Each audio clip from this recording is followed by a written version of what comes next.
Muy buenas tardes. Bienvenidos a una nueva edición de Hoja de Ruta, este ciclo que hemos ideado y creado a través del Consulado General de la República Argentina en la ciudad de Nueva York para acercar a grandes figuras de la cultura argentina en las distintas disciplinas que circulan y que dan vuelta aquí en Nueva York y en la región noreste de los Estados Unidos, y también a figuras representativas de la cultura en nuestro país que se encuentran en Argentina, para crear este puente en esta nueva realidad y normalidad que nos toca vivir y acercarlos de alguna forma al gran público, tanto de la Argentina como de los Estados Unidos. Esta es la última edición de Hoja de Ruta en Nueva York, y tengo el gran placer y el gran honor de tener hoy conmigo a la señora Liliana Porter, a quien le agradecemos especialmente que nos acompañe en esta charla, que nos haya abierto las puertas de su casa. Es un gran placer, Liliana, y gracias nuevamente por estos minutos. No, gracias, estoy contenta que me hayan invitado y Bueno, feliz de participar. bueno, muchísimas gracias. Como yo digo siempre, esta hoja de ruta no es una memorabilia, un recorrido, un examen de conciencia que cada entrevistado hace, sino un poco ir recorriendo y mechar la formación, los grandes hitos en la carrera y en la vida profesional de cada entrevistado, y un poco la visión que tiene de ese camino que ha hecho y del mundo actual que nos toca vivir, especialmente en su disciplina. Liliana, usted se ha formado en Argentina, se ha formado en México. Eh, ¿Puede usted definir cuáles son sus grandes influencias, sus grandes maestros, quiénes fueron los que más la impulsaron, sobre todo en la etapa mexicana? Yo he estado estudiando un poco sobre su vida, sobre todo sé que la etapa mexicana tiene un gran impacto en su desarrollo profesional y artístico posterior.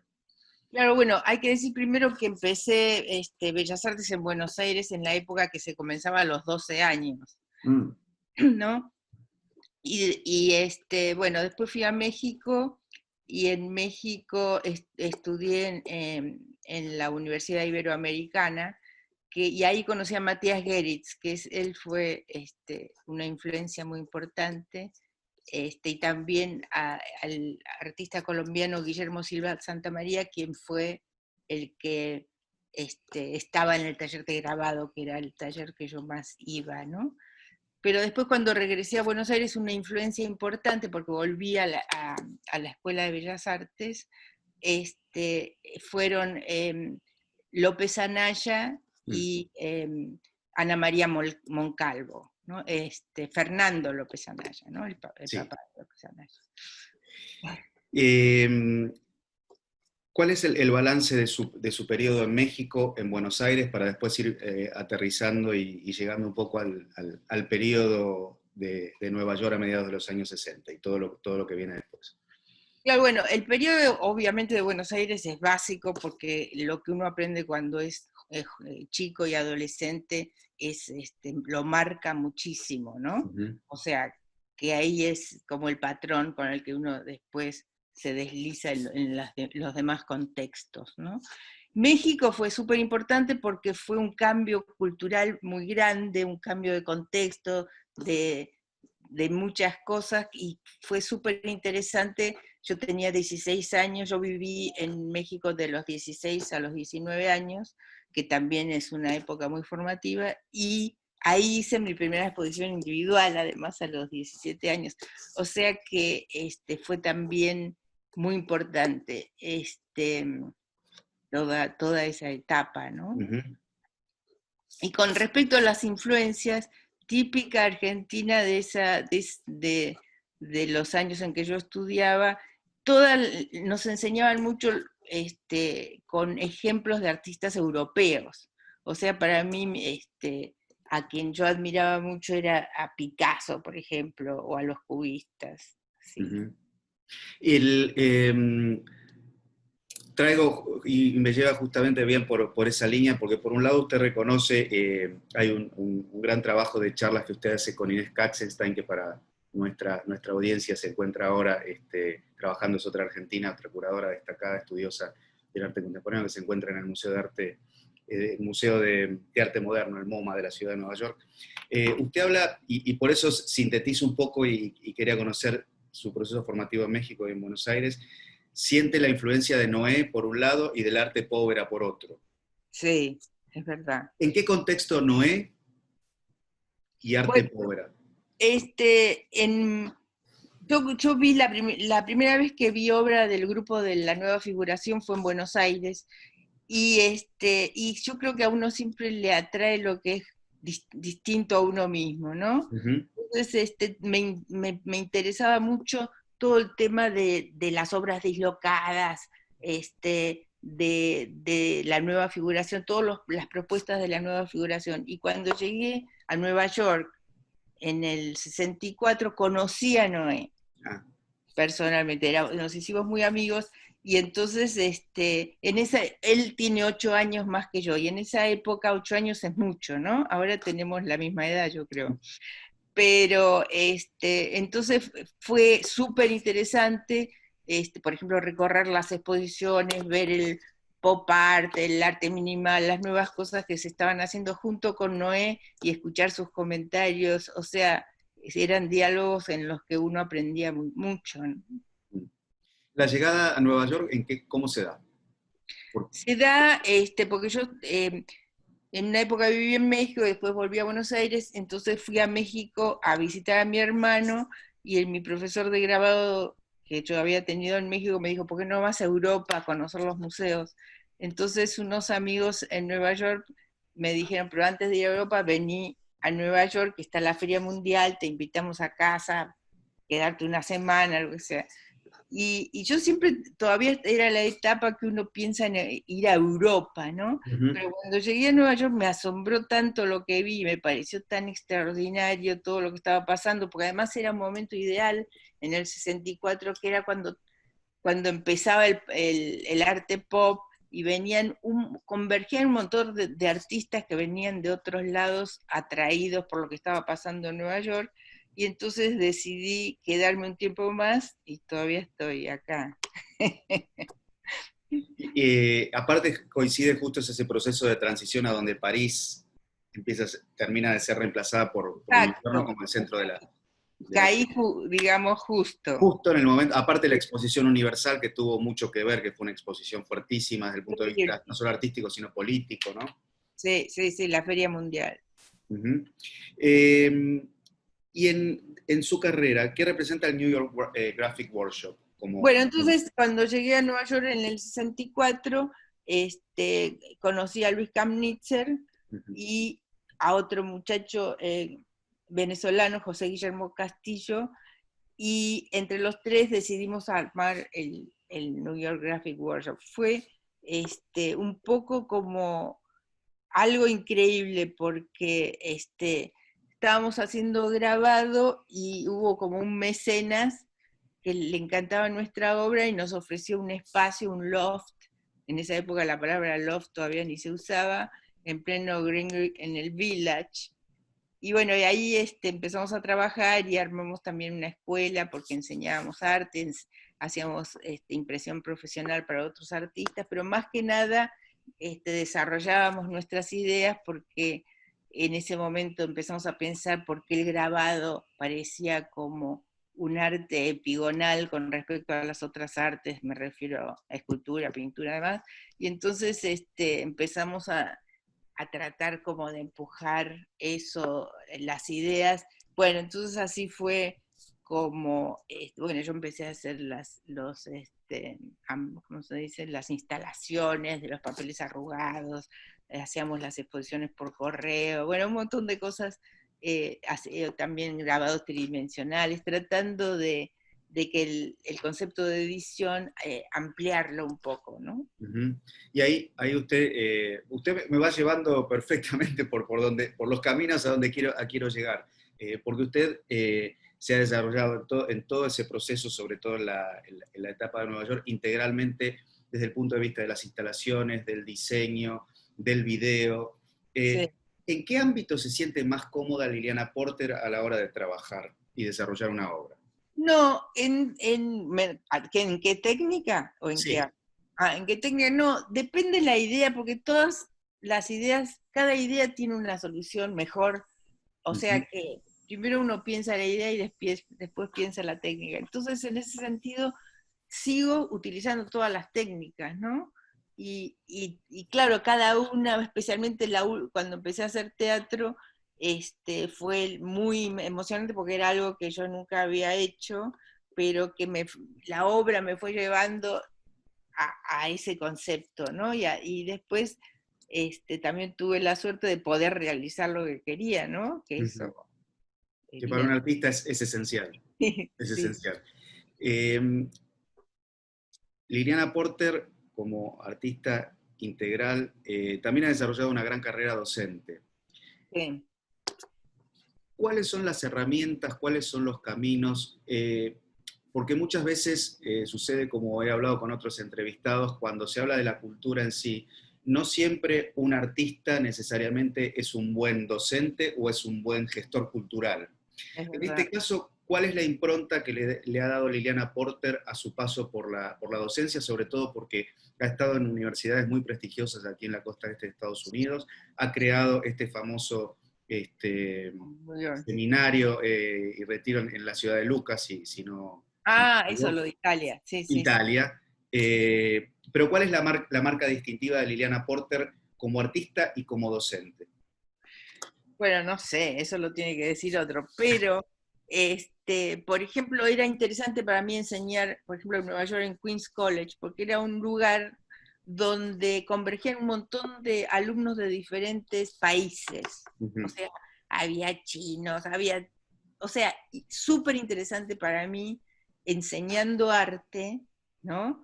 Enseñar a gente que venía de diferentes culturas con experiencias distintas. O sea, que uno enseñaba, pero aprendía muchísimo, ¿no? ujú, Y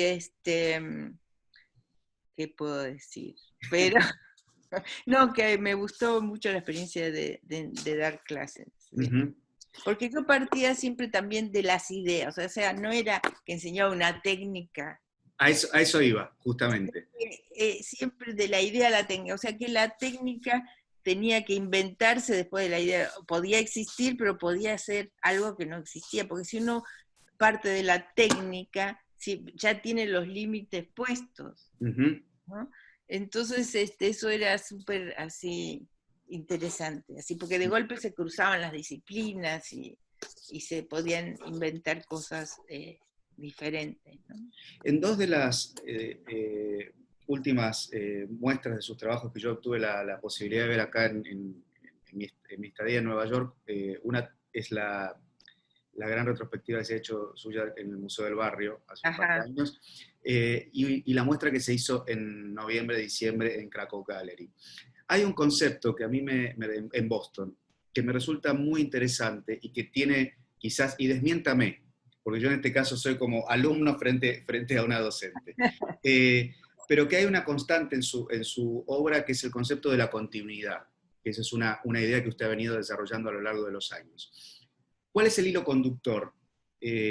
Porque en la pintura, en la escultura, en la instalación, en el video, ¿qué es el concepto de continuidad en la obra de Liliana Porter? ¿Cómo lo podría definir? yo creo que el concepto que lo une es, por un lado, una exploración del concepto de qué es el tiempo, Ujú, ¿no? Y por otro lado, el interés de juntar situaciones contrarias que aparentemente son imposibles de estar juntas, pero que al final me doy cuenta que convergen, ¿no? Entonces, o sea, de lo que sería lo lindo, lo feo, o sea, lo real y lo imaginario. lo triste y lo divertido, pero que puedan ser al mismo tiempo todas las cosas, todas las dos cosas, ¿no? Ujú. Más de dos. Y en este nuevo, que para mí resultó nuevo, a pesar que yo sabía que la obra se había presentado, pero no podía unir directamente su nombre a la disciplina. ¿Qué significó, y aparte de la asociación con Ana Tiscornia, el teatro de lo absurdo? La inmersión en el teatro. Es un poco una síntesis, porque para quien ha tenido la posibilidad de verla en el Teatro Sarmiento en Buenos Aires o aquí en The Kitchen, Sí, eh, de alguna forma, y ese ha sido el comentario después de las presentaciones, era como que representaba muy bien la síntesis de su obra y la mano de Ana Tiscornia como codirectora y como espíritu también que está dando vueltas en ese contexto, ¿no? Claro, porque es que lo que pasa es que como hace tanto tiempo que trabajamos juntas, ya tenemos, o sea, es muy fácil trabajar juntas, hemos hecho muchas cosas juntas, incluso arte público y algunas exposiciones y demás. Entonces, lo del teatro fue una experiencia fantástica, porque además Ana es mucho más organizada que yo, y o sea que nos complementamos súper bien, y fue una experiencia increíble lo del teatro, porque primero es la primera vez que trabajaba con personas, Uh-huh. o sea, porque todos creían, vas a disfrazar de muñequito, no sé qué, ¿no? Y pero al mismo tiempo era muy natural, porque incluso cuando estaba haciendo las fotografías, muchas fotografías son casi como si fueran stills, ¿no? De una situación teatral, ¿no? Sí. O incluso los diálogos, hay muchas cosas que van anunciando, ¿no? Que es natural, eso. Los videos, por ejemplo, que la estructura de los videos es muy parecida a la de la obra de teatro, porque son como fragmentos que se suceden, ¿no? Aparte que hay, y la audiencia lo tiene que saber de la generosidad de Liliana, que Liliana, así como lo había presentado en el Teatro Sarmiento en Buenos Aires, quiso que el mismo elenco estuviera aquí, En Nueva York, en sí. Nueva York. En Nueva York. ¿Hubo algún motivo especial? ¿Es por una cuestión de feeling, de...? No, bueno, primero que habíamos ya trabajado en 3 obras juntos, ya nos conocíamos, ya era fácil. Y después que hubiera sido como raro de golpe armar una obra en inglés, o sea, que más natural era hacerlo, primero que además eso de inglés-español casi no hay diálogos, de hecho hay un monólogo que ahí sí hubo un artista, un actor norteamericano, porque necesitaba que hable inglés, pero además era un placer traer el grupo a Nueva York, la verdad que fue una experiencia maravillosa, y más en ese teatro que es un teatro así que uno admira mucho, ¿no? Sí, Porque tan emblemático. histórico, exacto, sí. Sí. Liliana, ¿cómo ve hoy? Porque esa es otra pregunta, como se dice en Argentina, que va de cajón, ¿no? Porque, por el contexto en el que estamos viviendo. Pero yo la planteo, si no estuviera esta emergencia, esta nueva normalidad de la que se habla, y se puede mechar sin el coronavirus y con el coronavirus, ¿cómo ve usted el movimiento, el mundo del arte en la actualidad, en Nueva York en general, y si su mirada de aquí hacia adelante? Sí, todavía es demasiado pronto para percibir lo que está pasando y que a uno, como dicen los mexicanos, que le caiga el 20, ¿no? Sí. Porque claro, el arte es la consecuencia directa de lo que estamos viviendo, va a ser, ¿no? Entonces, como todavía no lo tengo muy claro, lo que nos está pasando es muy raro, es verdad que hay una sensación muy rara al ponerme a trabajar que antes, ¿no? Hay como que uno siente la necesidad de que haya límites, da la impresión como que se borraron, como se borraron los planes, el viaje, la exposición, ¿no? Todo, uno parece mentira, pero me doy cuenta que uno tiene como un proyecto, ¿no? Muy claro. Y de golpe que se borra todo eso, y se vuelve como que el tiempo, en vez de ser, es una cosa como, no se sabe si se paró el tiempo o qué, ¿no? Y uno tiene como, es muy raro la sensación de ponerse, cuando uno se pone a trabajar, ¿no?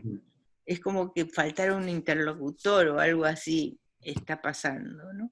Pero bueno, creo que de todas maneras, naturalmente, todo lo que está pasando va a tener consecuencias en todo sentido, formales, ¿no? En la obra, pero también en la forma de pensar, en la forma de percibir. porque hay muchas cosas que están pasando, incluso esta conversación que tenemos, como Sí. que ya cada vez más nos estamos acostumbrando al Zoom, al email, al teléfono, a todo tipo de comunicación que no sea presencial porque no podemos. Y entonces lo vamos desarrollando cada vez más, o sea, es que se van a armar otros códigos solos, yo creo, ¿no? Mm. Y después supongamos que todo vuelva a lo de antes, esto no es que va a terminar, sino que se va, yo creo, a integrar en la forma como nos comunicamos, pensamos, trabajamos, ¿no? Y en la comunicación, y ya para terminar, y haciendo un poco referencia a este puente, ¿cómo sigue vinculada Liliana Porter con la Argentina? Ah, no, Más allá de estas nuevas tecnologías y de la nueva normalidad, ¿no? sí, no, yo siempre me siento súper vinculada, la verdad. No, es que no podría de otra manera porque, bueno, es como en mi punto así de referencia emocional, yo creo. Ujú. Y, o sea que sigo vinculada a amigos, a familia, a la galería que me representa, ¿no? Y en ese sentido, esperando que pronto además uno pueda estar presente. Sí, sí. Liliana, no tengo palabras para agradecerle, porque sé que está trabajando y ha sido muy, muy amable. Para mí es un gran honor haber tenido esta charla, este diálogo, como se lo anuncié Franco, que es un poco la idea para acercar al público a figuras como usted. Le agradezco su generosidad, su amabilidad y por habernos acompañado en este cierre que hacemos aquí, con un gran honor Gracias, gracias. Y eh, le deseo súper buen viaje, ¿eh? bueno, muchísimas gracias. Muchísimas gracias, Liliana. Y a todos Bueno, ustedes les agradecemos habernos acompañado en esta nuestra última hoja de ruta desde el Consulado General de Argentina en la ciudad de Nueva York. Habrá más hojas de ruta en el futuro, ojalá que sea así. Mucha suerte. hasta luego.